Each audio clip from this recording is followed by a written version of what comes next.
저도 지금 이렇게 설교를 녹화하는 것이 처음인 것 같아서 좀 약간 이상하기도 하네요. 여러분들도 제가 지금 차 타고 가는 시간일 텐데 지금 이 영상을 틀어놓고 예배 드리는 중에 설교 말씀을 드리리라고 생각하지만 실제라고 생각하고 내가 서 있다고 생각하고 은혜로운 시간이 되시기를 바랍니다. 설교 때에도 말씀을 드렸습니다마는 본문에서는 상당히 어쩌면 좀 기존 우리가 원래 알고 있었던 이런 부분들, 또 이미 여러분들이 정립을 하셨겠지만 그런 부분을 좀 구체적으로 표적이라는 게 과연 뭐냐, 표적에 대한 성경의 정의, 그래서 표적 신학에 대해서 이 시간 여러분들과 함께 좀 신학 정립의 부분을 함께 나누려고 합니다. 사실 유일신의 표적의 신학을 정립하는 문제는 굉장히 중요한, 즉 절대다, 이렇게 말씀을 드려도 과언이 아니라고 생각되네요. 또 여러분들이 이제 앞으로 계속 들어보시면 아시겠지만 지금 오늘 이 단락, 다음 단락이 뭐라는 거예요? 예수님이 예루살렘으로 입성을 하는 거잖아요. 그러니까 예루살렘 입성, 우리가 언뜻 생각하면 호산나 다윗의 자손 예수의 우리를 불쌍히 여기소서 그러면서 완전히 우리가 생각한 메시아가 지금 예루살렘으로 입성해서 이제 예루살렘에 있는 로마의 저 무리들을 다 물리치고 이 나라를 회복한다라고 하는 그런 들뜬 마음에서 예수를 엄청 환영하는 것 같지만 실제는 지금 예수님이 예루살렘을 입성하는 게 뭐 하시는 거예요? 십자가의 길이고 죽으러 가는 길이잖아요. 그걸 아무도 모르잖아요. 물론 예수님이 말씀을 하셨었지만. 그래서 본문은 예수님이 십자가에 달리시기 전 마지막으로 정립해 준 그런 신학이 뭐냐? 표적 신학이에요. 그래서 정말 중요하다고 제가 말씀을 드리는 겁니다. 그래서 표적 신학을 올바로 이해하려면 물론 다른 것도 첫째가 다 그것이겠지만 유일신 신앙의 유일무이한 근거는 66권 성경 외에는 다른 것이 없습니다. 오직 성경이죠. 그러니까 성경이 없으면 다르게 말하면 유일신 신앙을 정립할 수가 없는 거예요. 아예 유일신 신앙은 있을 수가 없습니다. 그래서 창세기 1장 1절부터 계시록 22장 21절까지가 유일신 신앙의 기준이고 유일신 신앙의 근거예요. 어떤 누가 말해도 이것에서 벗어난 어떤 것도 그건 진리일 수가 없고 신앙일 수가 없는 거죠. 그래서 우리는 기독교는 계시의 종교다. 왜 계시냐? 하나님이 계시해 놓았다. 그런 얘기잖아요. 다시 말하면 하나님이 인간의 언어로 성경을 계시하셨다. 그런 얘기인데 하나님이 계시하셨다고 하는 말 자체가 표적이라는 뜻이에요. 그러잖아요. 성경은 창세기 1장 1절부터 계시록 22장 21절까지가 100% 모든 것이 다 표적입니다. 그래서 성경을 하나님이 계시하신 100% 표적으로 보는 것이 여러분들과 저의 신앙이에요. 그럼 왜 하나님께서는 표적을 행하셨느냐? 행하셔야만 되느냐? 그 점을 우리가 생각 안 할 수 없겠죠? 자, 하나님이 어떤 분이에요? 보이지 않는 분입니다.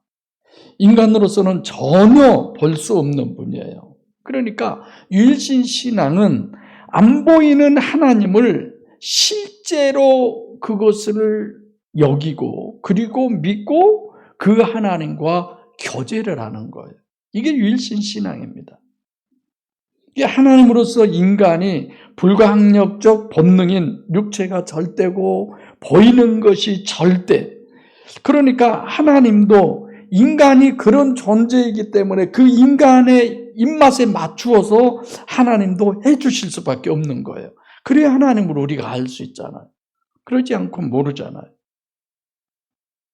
그래서 인간에게 보이지 않는 하나님 자신을 알게 하고 믿게 하고 교제해야 되고 하나님의 뜻을 알게 하고 그건 다른 어떤 방법도 없어요. 하나님이 어쩔 수 없이 인간의 입맛에 맞도록 보이도록 그렇게 하나님이 알려주시는 수밖에 없습니다. 그게 뭐예요? 표적이에요. 또는 기적이라고도 그러죠. 그래서 우리가 성경을 볼 때도 육의 요소도 육으로 기록하고 영의 요소도 뭘로 기록한다고 그랬어요? 육으로 기록하는 거예요. 성경은 그래서 몽땅 다 뭐냐? 표적이라는 것이죠.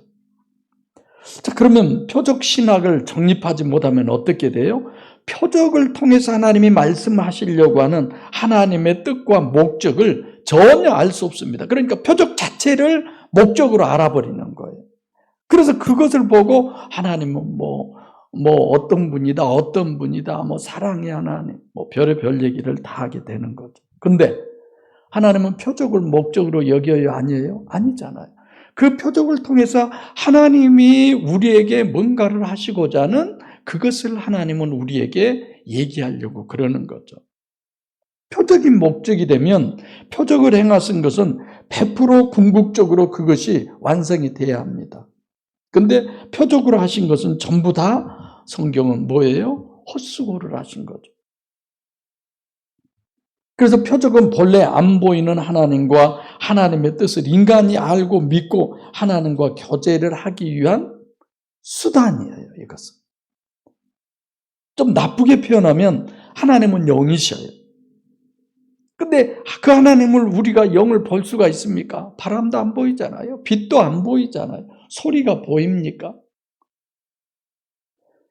그럼에도 불구하고 영이신 하나님을 알고 믿게 하게 하기 위해서 표적으로 하나님은 우리에게 어떻게 하느냐? 좀 안 좋게 표현하면 우리를 미혹하는 거예요.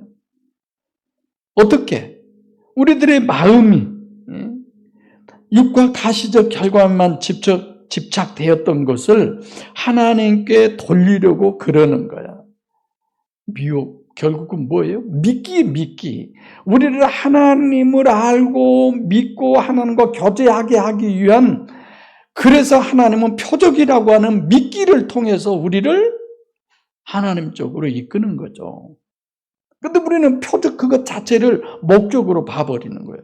그러면 전혀 하나님의 의도하고는 다르는 거죠. 그래서 창세기 1장에서도 우리가 봐보면 7일 창조의 설계도를 우리가 트란노 성경학교에서 다 정립했잖아요. 표적의 하나님의 의도와 목적이 정확하게 거기에 게시되어 있습니다. 출애굽도 마찬가지예요. 이스라엘 백성들이 엄청난 표적을 통해서 그들이 애굽으로 출애굽을 했지만 애굽에서 표적을 행할 때마다 끝에 늘 단서가 붙어요. 하나님 뭐라고 그래요? 이를 인하여, 표적을 인하여 나를 여호와인 줄 알리라. 하나님 표적이 목적이 아니잖아요. 하나님이 누군가를 알게 하기 위해서. 왜 알기를 원해요? 알아야 관계가 되잖아요. 그래서 하나님은 보이지 않고 볼 수 없는 존재를 실제로 알고 믿게 하려니까 간접으로, 그래서 역사하신 결과, 그걸 통해서 하나님이 실제로 살아 계시는구나, 그렇게 하나님을 믿게 하려고 하나님은 우리에게 표적을 행하시는 거죠. 우리에게도 수도 없이 많이 있잖아요. 엄청 그런 일들이 매일 있잖아요. 여러분들 중에 저는 숱하게 많이 듣고 저 자신에게도 물론 그렇지만, 예를 들어 물건을 어디 싣고 가서 내리려고 하는데, 싣고 가는데 계속 비가 와요. 아유, 내릴 때 이거 비에 젖으면 어쩌나. 근데 내리려고 할 때 비가 딱 그쳤어요. 이건 우연히 그러겠지. 이럴 수도 있지만, 우리는 범사의 그를 인정하면서, 하나님이 또 이렇게 도와주시는구나. 그걸 통해서 하나님을 우리는 만나게 되고 하나님을 경험하게 되고 하나님의 뜻을 알게 되고, 왜 이렇게까지 하나님은 하시지? 나를 사랑하셔서 끝? 그런 겁니까? 아니잖아요. 계속적인 관계를 통해서 구원과 성숙을 하나님은 원하시는 겁니다. 또 그것뿐입니까? 하나님이 육신을 입고 이 땅에 왜 오셔야만 돼요? 예수님이 육신을 입고 오셨다는 것 자체도 이것도 표적이에요. 요한복음 1장 18절에 전혀 보이지 않는 하나님인데 본래 하나님을 본 사람이 없으되 아버지 품속에 독생하신 예수 그리스도를 나타내셨다. 근데 피복음은 육신으로 오신 그 자체가 목적이야. 육신 그 자체가 하나님, 오신 것 자체가 하나님의 목적으로. 그래서 그 피가 예수님보다 더 위대하고 능력 있고 예수를 원하는 게 아니라 그 피를 원하고. 어떤 분이 귀신 쫓는 거 보니까 예수의 피 이러던데 그러면 물러갑니까? 예수님보다 그 피가 더 능력이 있습니까? 말도 안 되는 소리잖아요. 마태복음 16장 1절로 4절에도 주님이 메시아임을 자기들한테 확실하게 하게 해달라. 그래서 어떻게 하면 확실하게 자기들 생각에 하늘로서 온 표적을 구하는 거예요. 더 확실한 어떤 표적. 예수님이 그들을 향해서 뭐라고 그래요? 악하고 음란한 세대가 표적을 구한다. 그들이 구한 것은 표적이 목적이에요. 주님은 그렇게 하지 않잖아요. 또 봐보세요. 주님의 공생의 사역도 우리가 이해할 수 없습니다. 표적인 목적이면 예수님은 표적을 행하고 가서 나팔 불어라. 내가 기도해서 내가 어떻게 해서 뭐 안진뱅이가 일어나고 소경이 눈을 뜨고 뭐 그래야 되는데 예수님 뭐라고 그래요? 함구령을 내리잖아요. 말하지 말아라. 절대로. 그런데도 표적 하나 교회에서 뭐 그런 일들이 좀 있었으면 간증하고 나팔을 불고 성경과 정반대로 가는 거예요.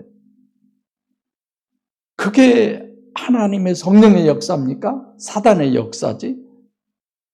일진 신앙이 아니죠. 그래서 표적은 하나님께서 그렇게밖에 할 수 없어서 인간을 하나님께서 구원하기 위해서 성숙하게 위해서 하게 하기 위해서 육체 우선적 인간에게 있어서 어쩔 수가 없는 거예요. 어쩔 수 없으니까 그걸 하는 거예요. 그걸 꼭 해도 그만 안 해도 그만 그게 아니라. 그래서 하나님 입맛에 맞는 게 아니라 하나님에게는 모순이 되는 거야. 그럼에도 인간의 입맛에 맞게 하는 거죠. 그게 목적 아니잖아요.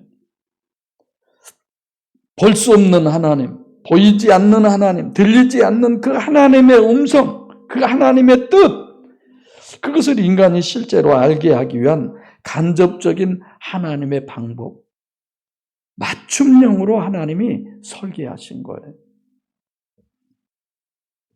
그리고 이제 헬라어 원문의 표적은 뭐예요? 세메이뇽이에요. 기적이나 기사 같은 건 다음하죠. 신기하다 이런 거죠. 세메니온 이런 건 전혀 틀립니다. 영어로 사인이라고 그랬잖아요. 이거 많이 설명해 드렸잖아요. 어떤 사인이냐? 하나님의 존재성과 하나님의 뜻을 알게 하기 위한 사인, 방법 그런 거죠. 그래서 하나님은 여러분과 제가 하나님을 실제로 믿게 하기 위해서 육신을 입고 이 땅에 오시고 표적을 행하시고 전능하신 하나님이 모든 방법을 다 동원해서 하나님을 실제로 인식하고 믿고 알게 하려고, 그래서 우리와 관계를 가지려고 하나님은 이렇게 하시는데 우리는 그걸 오히려 관념으로 다 바꿔버리는 거예요. 뭐 그런 거지 뭐. 그건 아니잖아요. 그래서 방금 전에도 얘기했지만 하나님께서는 원래 전지전능하셔요. 이럴 필요도 없어요. 그런데 하나님에게는 모순이죠. 전지전능하신 하나님이 왜 이래야 돼? 그걸 필요악이라고 여러분들도 많이 들으셨습니다. 하나님은 완전해야 되는데, 그리고 또 해놓고도 헛수고 하신 거예요. 하나님의 속성에 여전히 모순이 되는 거죠. 왜 그럼에도 불구하고 그렇게 하실 수밖에 없느냐? 여러분과 저 때문에, 인간 때문에. 육이 절대예요. 가시적 결과가 절대인. 하나님은 보이지도 않는 거야. 근데 어떻게 하나님을 믿어요? 안 되잖아요. 그래서 표적을 통해서 저 하나님이 아니면 저 불가능한데 하나님이 살아계신구나. 이걸 하나님은 원하고, 살아계신 하나님만 아는 것이 아니라 그분을 믿고 알고 그분과 관계하기 위한 하나님의 목적이죠. 그래서 필요악이라고도 그러는 거예요. 그래서 표적은 인간의 맞춤형, 인간이 실제로 여길 수 있는 인간으로 하나님의 눈높이를 인간의 눈높이에다 맞추기 위해서 낮추셔가지고 인간의 수준으로밖에 계시하실 수 없는 그것이 뭐냐? 표적이다. 자, 그러면 표적이 어떤 표적이 더 좋겠어요? 여러분, 큰 표적이 좋겠어요? 작은 것이 좋겠어요? 표적이 만약에 목적이면 어마어마하게 큰 거 해야죠. 근데 표적은 할 수 없이 하나님이 하기는 해도 표적에 잡히면 안 돼요. 그래서 첫째, 표적은 되도록이면 작아야 돼요. 그리고 두 번째로 표적은 되도록이면 약해야 돼요. 왜냐하면 표적이 강하면 거기에 늘 매달리게 되니까. 신앙생활 속에 이런 게 많아요. 그래서 표적을 행해 놓으시고도 거기에 매달리지 못하게 하려고 함구령, 어디 가서 말하지 마, 소문내지 마. 예수님 그러시잖아요. 되도록이면 우리한테 계시하실 때도 가시적으로나 가청적으로 안 하시는 것이 원래 원칙이에요. 근데 뭐 환상을 봤네, 나는 꿈만 꾸면 딱딱 맞아, 뭐 신비한 꿈을 꾸었어, 그러면 뭐 영성이 대단한 것처럼. 근데 성경은 전혀 그렇지 않습니다. 민수기 12장 1절부터 8절에 모세와 선지자나 이런 분들과 대화를 예수님이 얘기하잖아. 뭐라고 그래요? 모세는 지면의 모든 사람보다 승하다. 그리고 모세하고는 대면에서 명백히 말씀하시고 명백하게, 선지자에게는 꿈과 이상으로 하신다. 이런 거죠. 그래서 두 번째로는 되도록이면 약하고, 세 번째로는 되도록이면 짧아야 돼요. 표적이 길게 그런 거 아니에요. 작아야 되고 약해야 되고 짧아야 됩니다. 하나님께 기도하고 하나님이 응답하는 것도 간단하게 순간에 그렇게 돼야 돼요. 그래서 저희들도 늘 그러잖아요. 삼불하잖아요. 보지 말고 듣지 말고 말하지 말고 입 다물고 함구하고. 아무 소리 안 해도 들뚱말뚱하는데 자칫 잘못 말하면 엄청 오히려 문제가 생기고 인본이 더 성행해지고. 우리들 사이에서도 침묵은 금이다라고 하는 그런 말도 있잖아요. 우리들의 신앙도 마찬가지예요. 신비만 강조해도 안 되고 자기 주장만 강조해도 안 돼요. 완전히 인과율의 법칙에 맞게. 제가 과학이라고 그러잖아요. 그래서 신학이라는 말이 무슨 뜻이에요? 학문, 신에 대한 학문인데 인과율의 법칙에 맞게 원인도 결과도 실질적으로 완벽해야 되는 거예요.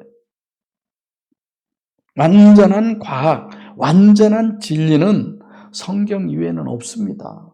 모든 것이 다 변해요. 불변한 건 없어요. 성경 외에.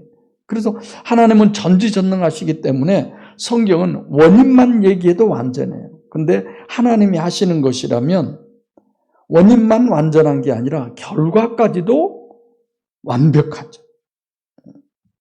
그래서 인과율의 법칙으로 신학을 정립하지 않고 결과만 따로 띄어다가 이렇게 신비로 해석해 버리니까 결국은 어떻게 돼요?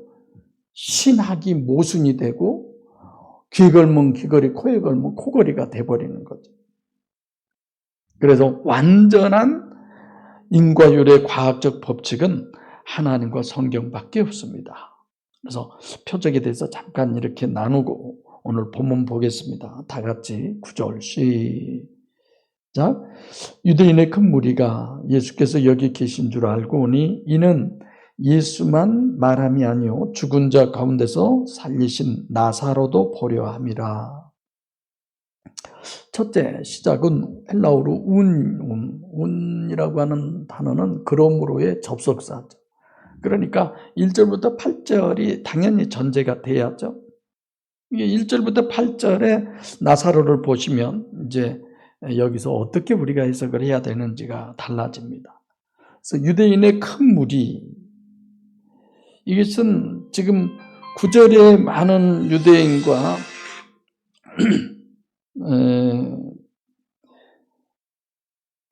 내가 또 실수를 11절에 큰 유대인 이 두 부분이 나오는데 9절의 유대인은 11절에 많은 유대인보다 훨씬 많다는 의미예요.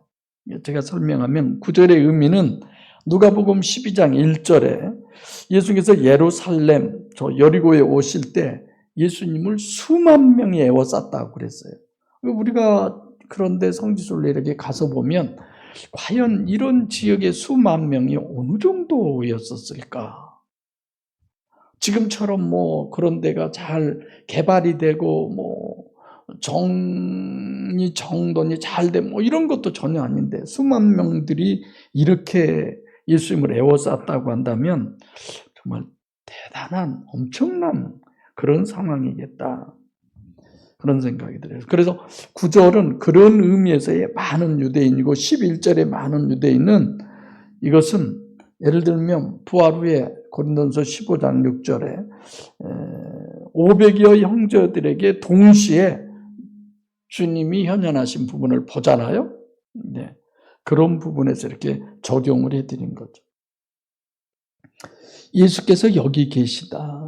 예수께서 여기 계신 줄 알고 이건 원문에는 예수가 없습니다.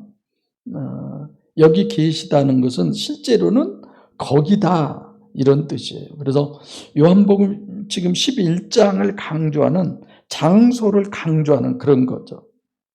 여기라고 그러면 사람들은 마치 나사로 마리아 그 기름 붓는 그런 장소가 돼버리죠. 그래서 주님께서 나사로를 살리신 그곳, 그 장소를 강조하는, 그래서 요한복음 11장의 강조.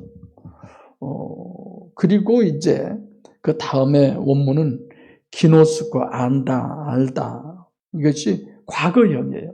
과거에 알았다. 지금 예수님이 여기 계신 줄 알고 큰 무리, 많은 무리들이 오고 그런 것이 아니라 과거에.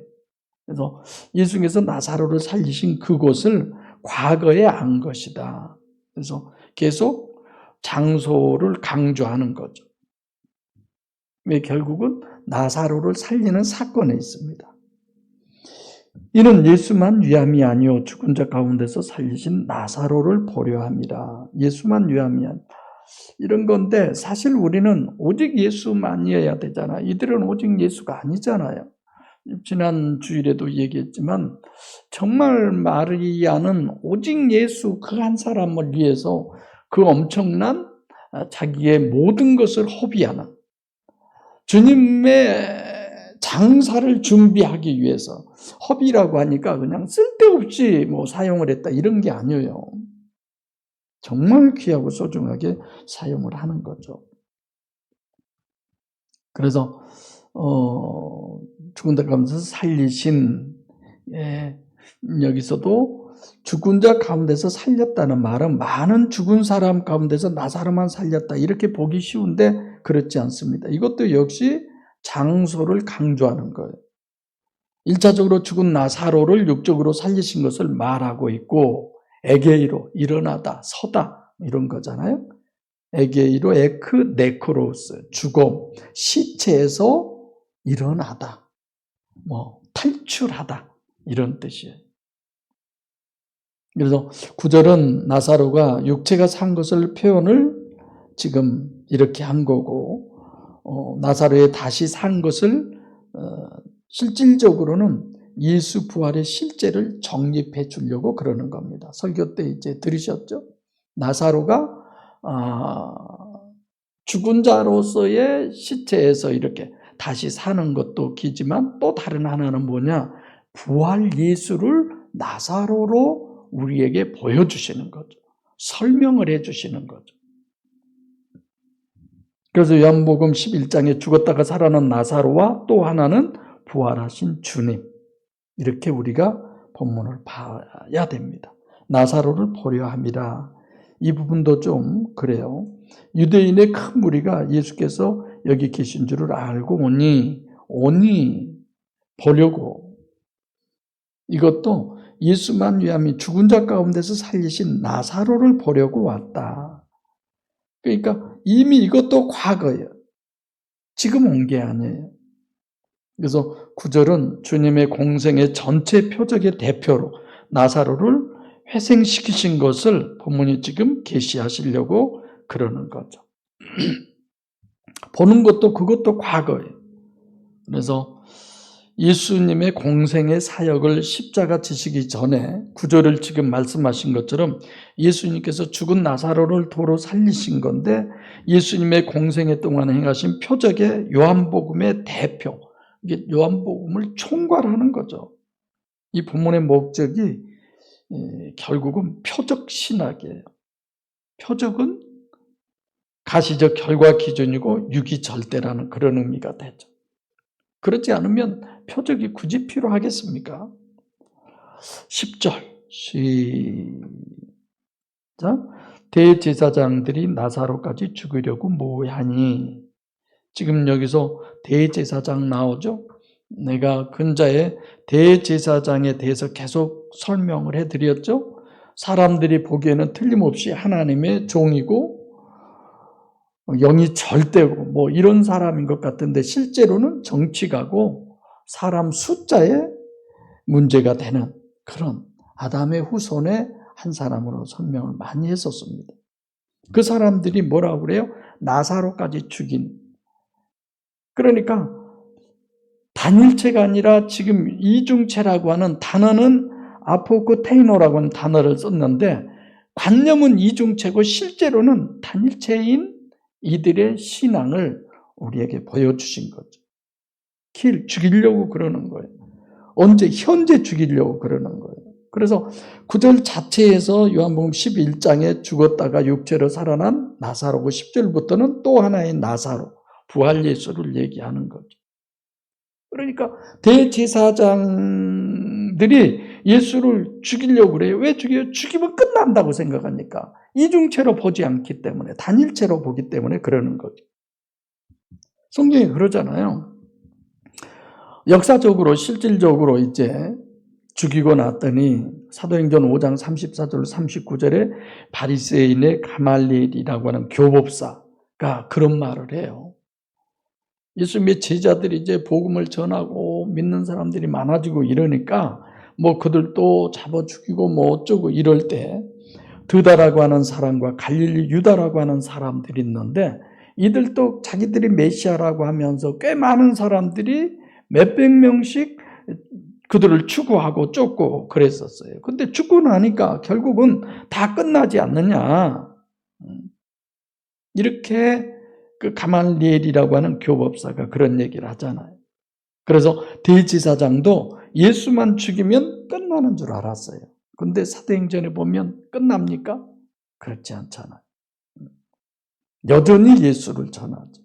그래서 10절에서 말하는 나사로는 9절에서부터 연계되어서 결국 부활 예수, 사도행전으로 보면 부활 예수가 결국은 예수 이름이 되는 거죠. 사도행전 3장 6절입니까? 내게 있는 것으로 내게 주는 곧 나사렛 예수 그리스도 이름으로 일어나 걸으라 그랬잖아요. 의논하다 모의하는 거예요. 이것도 과거예요. 서로 논의해가지고 과거에 논의된 대로 지금 죽이려고 그런다는 거죠. 11절 나사로 가닥에 많은 유대인들이 가서 예수를 믿음 이르라. 이게 참 어렵더라고요. 여기도. 우리가 보면 죽었다가 살아난 나사로를 보고 많은 사람들이 예수를 믿었구나 이렇게 되는데 헬라어 원문에는 나사로가 아니에요. 아우톤이에요. 대명사예요. 디아 아우톤. 그러니까 우리가 예수를 예수로 썼느냐 아니면 뭐 대명사로 썼느냐 이런 호칭이 굉장히 중요하잖아요. 그래서 11절의 아우톤을 가르치기는 나사로를 가르치는 말이 맞는데 육신의 나사로가 아니고 그 나사로로 얘기하려고 하는 게 누구냐? 부활 예수를 얘기하려고 하는 거예요. 충분히 이해되시죠?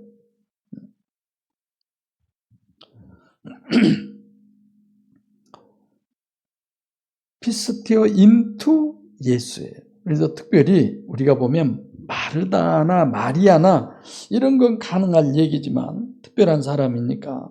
근데 많은 유대인들이 그건 불가능하죠. 그래서 예수 육신 때는 많은 유대인은 불가능해요. 다만 호감을 갖죠. 마음을 돌리는 것까지는 가능할 수 있어요. 그것은 예수 부활로만 결국은 가능한 거죠. 부활을 통해서 부활한 예수를 통했다는 말은 사실은 성령 안에서 그런 거죠. 성령 안에서 모든 것이.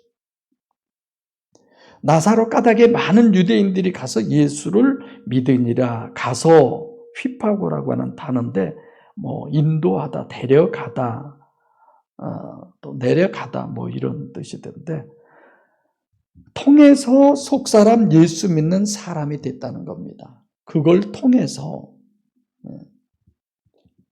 그래서 지금 예수를 믿는다는 이런 부분도 속사람 예수를 믿는 것은 육적으로 데리고 와서 걸어와서 되는 그런 얘기가 아니죠.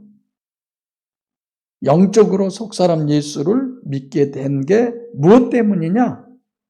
부활 예수를 실제로 믿는 것을 통해서 그런 거죠. 그래서 예수님의 공생에 이게 이제 다음부터는 이제 십자가를 지고 가시고 그리고 다락방 강화 요한복음 보혜사장이라고 그랬죠. 13, 14, 15, 16, 17장 5장 그리고 이제 잡혀가셔서 예수님이 끝나는 거죠. 그래서 제자들에게도 이렇게 다락방 강화를 하기 전에 마지막 주님의 생애의 총결산으로 무슨 신학이에요? 표적 신학을 정리해서 말씀하시는 것입니다. 그래서 표적 신학이 되도록이면 육체의 예수를 위대하게 만들고 되도록이면 능력 행해야 주의 종이고 이렇게들 해가는데 주님은 전혀 그것이 아니죠. 그것 자체가 절대 목적이 아니라 늘 주님은 함구하는 것. 그래서 부활의 주님. 오늘 설교 제목도 제가 그렇게 했잖아요. 부활 구원의 믿음. 이 사람들이 어떻게 해서 믿었을까? 우리가 얼른 생각하면 죽은 나사로를 살렸고 그 살아있는 나사로를 보고 나도 하나님 믿어야 되겠구나라고 생각을 하지만은 실제는 죽었다 다시 살아난 죽음에서 일어난 그를 가리켜 실제는 부활 예수를 얘기하는 거죠. 예수 부활을 통해서 결국은 길이요 진리요 생명 되신 예수 그리스도를 우리 심령에 모시는, 그래서 부활 구원을 이루시는 우리 모두가 되시기를 소원합니다. 기도하겠습니다. 살아계신 아버지 하나님 감사합니다. 우리의 믿음이 어떤 표적인 어떤 사실적인 사진과 같은 것이 아니라 설계도고 하나님의 뜻이고 하나님의 목적이 무엇임을 알아 그 목적에 의해서 우리들 안에 하나님을 모시는 하나님의 성전된 예수 그리스도를 소유한 우리가 되는 것이 곧 부활 구원인 줄 압니다. 오늘 또 주님, 부활의 주님이 우리 심령 안에 주인 되시어서 부활의 주님으로 말미암아 이 육신의 삶을 늘 승리케 하시고 날마다 구원을 이루어가며 성숙하는 우리 모두가 되도록 축복하여 주옵소서. 예수님 이름으로 기도하옵나이다. 아멘.